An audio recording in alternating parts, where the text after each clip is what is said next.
Can these Whitin mid-high tops actually replace my Vans? In this video, we'll talk about it. One thing as soon as you open up the box for the Whitins is that you'll notice is that they are a lot bigger than you would expect them to be until you actually lace them up tight. I was actually very scared that this particular shoe was gonna have to be sent back due to the size, but after you get it on, it's actually shorter than my Vans are, which is pretty incredible. As far as the look and appeal goes, I feel like the backside was very heavily inspired by Vans. As you can see, it has these really nice creases or tufts around the edge, and they feel pretty decent considering it's a very cheap shoe. And also it has the holes on the inside for ventilation, just like you would see on a Converse. So I like that a lot. And honestly, to be as cheap as they are, they're just not really that bad of a build. They're very thin, as you would expect. They're a zero drop barefoot shoe. And I mean, they are very, very, very flimsy. And yeah, they're not made of much, which I think is a good thing because you get that flexibility.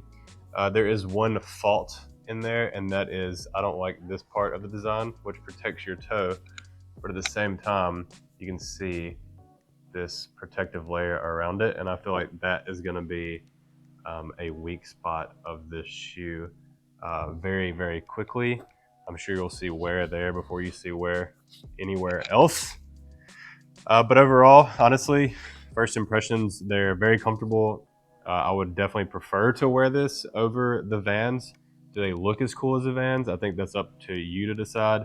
I don't think very many shoes look as cool as Vans do. Of course, they do have that very thin toe. And when I say thin, I mean it's very thin compared to this big boy.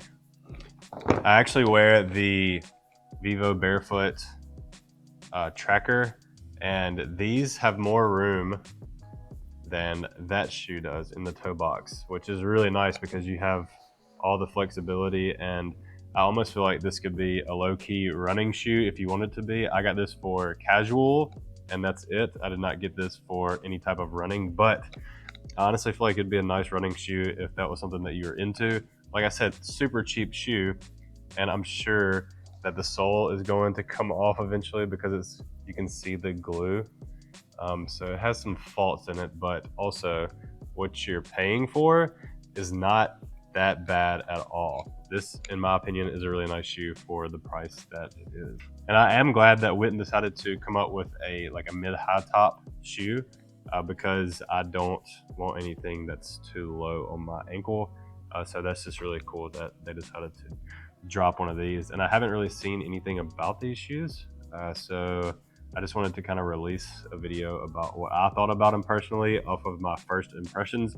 And overall, I think they're pretty cool. They do feel really, really comfortable, especially if you've already been barefooting. And I have for a while now. And I would, like I said, much rather wear this shoe than my Vans. They'll just never look as cool as the Vans because you just don't have the same premium material. And obviously this is going to wear a lot faster than this because it is built like a tank and also feels like a tank because this weighs absolutely nothing and this weighs a lot more. But of course it is a skateboard shoe, so you get what you pay for.